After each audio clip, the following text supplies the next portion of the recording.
Acabamos de chegar, né? Assistimos Capitã Marvel, um dos filmes mais aguardados do ano. Acho que foi o grande lançamento da Marvel, né? Grande lançamento. Até o momento, sim. Sinal de spoiler.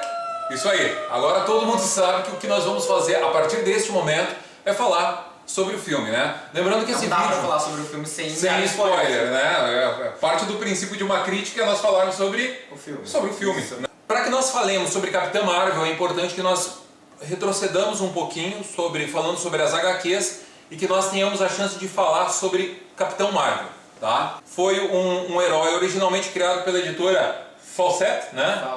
Fawcett Comics, né? Era um herói que ele tinha uma clara inspiração do Superman, motivo este inclusive que a Fawcett teve que batalhar por este herói judicialmente, né? Ela entrou numa briga de 12 anos com a DC Comics. Nós convenhamos que, tipo assim, ele era um lugar que foi inspirado no Superman da DC, tem o nome da produtora Marvel, então não tinha como não ter umas intrigas. Não, mas é que tem uma coisa interessante, assim, ó, o personagem em si, ele é da década de 40, e a Marvel, ela surgiu em 1961, né? Então o personagem, ele é antecessor à editora, né? A Marvel. Então a Fawcett, ela se importou, na verdade não tinha nada a ver com o nome Marvel, né? O que realmente a DC se incomodou foi com a clara semelhança entre o personagem, entre os poderes, entre as características físicas, inclusive, do Capitão Marvel com o Superman, que era na época o principal herói, não só da DC, mas era o herói mais conhecido no mundo. E, bom, foram 12 anos de batalha judicial entre a Fawcett e a DC, batalha essa que gerou a falência da Fawcett, né? Em 1973 foi quando a DC comprou os direitos do herói, os direitos do personagem em si, para poder fazer uso do personagem em suas revistas, só que tinha um detalhe. Em 1961 surgiu a Marvel e a Marvel criou o seu Capitão Marvel. Então tu já tinha o Capitão hoje como o Shazam. Não, a Marvel tinha o seu Capitão Marvel, né? Que é o Capitão Marvel, esse dos Vingadores, né? Que originou a Capitã Marvel, isso aí. O da Fawcett é o Shazam. É, exatamente, da Fawcett, né? Enfim. Evandro, Fawcett. Fawcett. Bom, vocês veem que a gente também é assessorado, né, do nosso consultor, né, de idiomas. Pois é, então a Marvel em 1961, a editora, ela foi fundada e ela criou entre os seus personagens, ela tinha lá o seu Capitão Marvel, um herói completamente diferente do Capitão Marvel da Fawcett, né? Vamos entender então a história do Capitão Marvel. O Capitão Marvel, ele era da raça Kree, né? O Capitão Marvel da editora Marvel, né, que originou a Capitã Marvel. Então vamos entender o seguinte: Capitão Marvel era um alienígena, né, da raça Kree. Ele teve por missão vir até o planeta Terra, fazer uma análise, uma investigação do planeta Terra. Os Kree tinham uma aspiração de conquista, né? Eles não eram os mocinhos, né? Diga-se de passagem. Eles eram meio que uma classe guerreira. E originalmente não tinha nada de Skrull, né? Na Capitã Marvel vocês vão ver essa questão das raças, né? Dos Kree e dos Skrull. Não tinha nada a ver com... Skrull não aparece nas HQs. Nem existe. Né? A ideia toda era a seguinte: um contingente de soldados Kree vem para a Terra disfarçados, né? Lembrando que os Kree originalmente eles têm a pele azul, né? Mas alguns Krees têm a pele caucasiana, né? E isso inclusive era objeto de racismo alienígena. Racismo alienígena, né? Isso foi bastante retratado na década de 90, final da década de 80, final da década de 80, começo da década de 90. Tinha uma revista que saía aqui no Brasil chamada Heróis da TV, né? E saíram 4 ou 5 histórias falando dessa questão da discriminação no intervalo de 5 anos, é algo bastante interessante. Mas vamos voltar à nossa pauta. O Capitão Marvel veio para o planeta Terra, né, com uma missão de investigar, de analisar os terráqueos. E chegou um determinado momento onde um dos membros desse contingente, ele se rebela contra o Capitão Marvel, ele sabota o avião, mas isso faz com que o Capitão Marvel sofra uma queda, né, que o avião dele caia, e isso mata um doutor, né, que fazia parte do projeto que estava sendo desenvolvido em Cabo Canaveral. E olha só que interessante, o nome desse doutor, Walker. Como é o nome da doutora? Da doutora agora do Capitão Marvel? Doutora Lawson, né? Walker Lawson, né, era um doutor, né? Assim, ó, eu tenho uma opinião formada, e eu acho assim uma das coisas mais intrigantes e ao mesmo tempo aquilo que é de pior nas adaptações das HQs para o cinema, quando os produtores, os diretores, enfim, quem escreve, os roteiristas, eles fazem alterações contextuais que mudam drasticamente a origem do super-herói. Totalmente, né? alguns personagens. Esse é o caso. Por exemplo, assim, ó, primeiro, Marvel é um homem, Sim, tá? é o No Capitão agora nesse filme da Capitã Marvel ele é uma mulher, né? Então, primeiro, Marvel não era o Capitão Marvel no filme, tá? Era uma mulher, uma doutora. Que queria só Olha que interessante, né? Na HQ, na história original, o Dr. Walker Lawson, né? Ele morre na queda do avião, né? Na queda de avião, né? Esse avião sabotado, onde Marvel estava. E pelo fato do Marvel, aí é uma história meio mal contadinha, assim, mas não existia muito apego com a lógica, com a realidade. Ninguém queria que houvesse uma literalidade entre aquilo que estava nas HQs com aquilo que seria, quem sabe, a interpretação da vida real. Mas o que acontecia?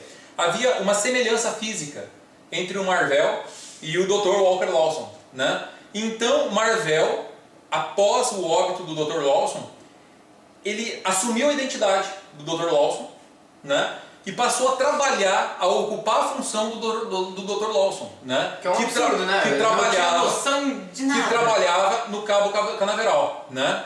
Então, a única aparição nas HQs, assim, estamos falando novamente, vamos deixar bastante claro, estamos falando lá na década de 70, 80, a aparição da Carol Danvers foi na condição de chefe da guarda do Cabo Canaveral.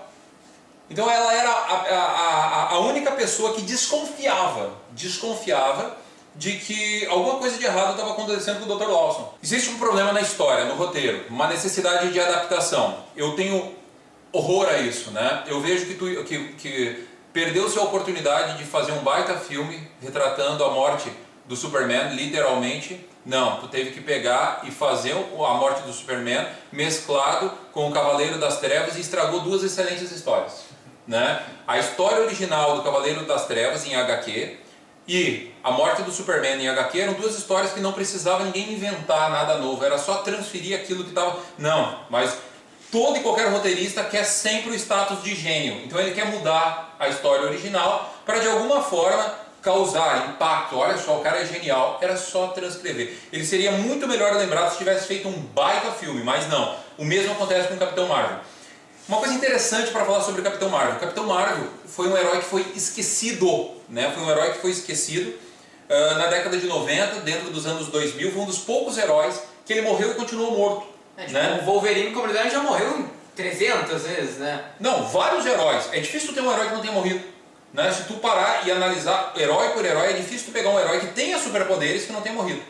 Cara, mas assim, ó, o que acontece ali é que a Marvel precisava de uma super heroína para fazer frente para a Mulher Maravilha. Então eles precisam antagonizar, né? A DC, ela não pode vencer a Marvel em nenhum terreno. A Marvel se preocupa com isso, sempre se preocupou. O filme, ele faz uma mudança de locação muito inteligente, tá? Ele altera os ambientes onde a história é contada. Isso te dá uma impressão de prolongamento, o dinamismo ele não se perde, então existe uma coesão, uma coerência. Tem muito boa trilha sonora, aliás. A trilha sonora é excelente. Assim, ó, a heroína ela foi muito bem feita, muito bem montada. Agora a Marvel tem uma heroína do porte da Mulher Maravilha, muito legal. A escala do poder era uma coisa que estava me preocupando, porque o que eu percebi? Que até um determinado momento do filme eu ficava pensando, poxa, não tem como essa menina com esse nível de poderes, personagem fraca, teoricamente, poderes fazer frente pro Thanos, né? Inclusive ela teria dificuldades, ela perderia claramente pro Loki, né? Com aquele nível de poder que ela tinha até um determinado ponto do filme. Tinha rajadinha e acabava nem voava. Mas quando foi colocado que na verdade ela estava fazendo uso de um inibidor de poderes, né? E quando ela se desfez daquilo, ela pôde mostrar todo o seu potencial, tudo aquilo que, né, ela poderia desenvolver naquele instante, naquele momento, a gente percebeu que sim, né, é uma personagem muito forte, realmente ela está num outro nível de poder dentro do universo Marvel, muito acima do Thor, muito acima do Hulk, né, e acredito eu, acima do Thanos sem a manopla do infinito. Lembrando que o Capitão Marvel original, ele tinha um nível de poder similar ao nível do Thanos. né? E essa Capitã Marvel ela não apresentou alguns poderes, como é o caso da consciência cósmica, né? Que era um poder do Capitão Marvel e ela não demonstrou isso. Mas vamos lá, então agora nós vamos dar nossa nota para a Capitã Marvel, né? Lembrando sempre que quando a gente dá a nossa nota, nós estamos levando em consideração o quê? O filme se comparado a outros filmes do mesmo gênero e, neste caso, outros filmes da mesma produtora, da mesma editora. Estamos falando sobre filmes da Marvel. Sim. Tivemos mais ou menos o mesmo grau de satisfação com o filme, estamos em uma nota de 0 a 6. Nota 3, pessoal. Nós estamos dando aqui a metade da nota da nossa escala, considerando que foi um filme bem feito, mas não foi um filme surpreendente. Teve seus pontos altos, mas nada de muito especial. As origens do poder da Capitã Marvel, na minha opinião, comprometeu. Acho que foi mal explicado. A forma em que o Tesseract ele aparece no filme é uma maneira, eu digo assim, pretensiosa demais, né, para justificar, inclusive, a ligação dele com os poderes da própria Capitã Marvel. Então, né, agradecemos o carinho das pessoas, um abraço especial ao Adriel, que está lá na Bahia nos assistindo. Nosso muito obrigado, né, meu grande amigo. Ao Denner Chuleta, também lutador de MMA, que está nos assistindo na cidade do Rio Grande, Rio Grande, né? Então, são para vocês que a gente faz esse trabalho, que a gente faz, não é um trabalho, né, é uma brincadeira aqui, né, que a gente fala um pouquinho sobre a nossa opinião sobre os filmes. Então, quem sabe vão ter pessoas que vão falar que o filme foi nota 10, né? Lembrando que a nossa escala é de 1 a 6, tá? A gente deu nota 3 de uma escala de 1 a 6. Mas vão ter pessoas que dariam nota máxima, outras pessoas que dariam nota mínima. Na nossa opinião, o filme foi mediano. Pessoa, né? Na nossa opinião, esse filme foi mediano, mas isso nos deu uma grande expectativa para essa segunda parte de Guerra Infinita, né? Principalmente com pós-créditos lá, que foi muito bom, na verdade. Isso. Um deles foi muito bom. Qual do gato? Cuspindo Tesseract? Exatamente. Não, o outro. Esse Marvel lance, aparecendo por trás. esse lance da disputa, a Marvel e DC, Carol Danvers de trás pra frente é DC. Não. E Danvers é o sobrenome da Supergirl. Não! Pessoal, nosso muito obrigado e até a próxima.